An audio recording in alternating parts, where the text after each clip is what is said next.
ലോകത്തിലെ ഏറ്റവും മികച്ച ട്രേഡിംഗ് സ്ട്രാറ്റജി കയ്യിലുണ്ടായിട്ടും നിങ്ങൾ പലപ്പോഴും പണം നഷ്ടപ്പെടുത്താൻ സാധ്യതയുണ്ട്. എന്തുകൊണ്ടാണ്? നിങ്ങളുടെ ഏറ്റവും വലിയ എനിമി മാർക്കറ്റ് അല്ല, അത് നിങ്ങളുടെ സൈക്കോളജിയാണ്. ഒരു വലിയ നഷ്ടത്തിന് ശേഷം ഒരു ട്രേഡ് കൂടി എടുക്കാമെന്ന് മന്ത്രിക്കുന്ന, അല്ലെങ്കിൽ നിങ്ങളുടെ സെറ്റപ്പ് കൃത്യമായിട്ട് വരുന്നതിന് തൊട്ടു മുമ്പ് ഇപ്പോൾ പുറത്തു കിടക്കൂ എന്ന് അലറുന്ന ആ ഒരു ശബ്ദം നിങ്ങളുടെ തലയ്ക്കകത്ത് കൂടി പായുന്നത് നിങ്ങൾക്ക് കാണാൻ കഴിയും. എനിക്ക് ആ ശബ്ദത്തെ പേഴ്സണലായിട്ട് അറിയാം. വർഷങ്ങളോളം കൺസിസ്റ്റന്റ് ആയിരുന്ന പ്രോഫിറ്റ് ഉണ്ടാക്കുന്നതിൽ നിന്ന് എന്നെ ഒരുപാട് വട്ടം പിന്നോട്ട് വലിച്ച ഏറ്റവും വലിയ ഘടകം അതായിരുന്നു.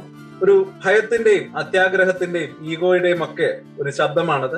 ആ ഒരു ശബ്ദം ഉറക്കെ നിങ്ങൾക്ക് മുന്നിലേക്ക് വീണ്ടും വീണ്ടും വരും. അതിനെ അനുവദിച്ചാൽ ഏത് മാർക്കറ്റ് തകർച്ചയെക്കാളും വേഗത്തിൽ അത് നിങ്ങളുടെ അക്കൗണ്ട് കാലിയാക്കും. എന്നാൽ നമ്മുടെ ഇമോഷൻസിനെ നമുക്ക് കൺട്രോൾ ചെയ്യാൻ കഴിഞ്ഞാലോ? എന്റെ ഇമോഷൻസിനെ കൺട്രോൾ ചെയ്ത് തികഞ്ഞ ഡിസിപ്ലിനോടെ ട്രേഡ് ചെയ്യാൻ എല്ലാ ദിവസവും രാവിലെ ഞാൻ ഉപയോഗിക്കുന്ന അതേ mental script word for word നിങ്ങളുമായിട്ട് ഞാൻ ഷെയർ ചെയ്യാൻ പോവുകയാണ്. പ്രീ മാർക്കറ്റ് മെന്റൽ പ്രിപ്പറേഷന് വേണ്ടി എന്തൊക്കെ ചെയ്യണം.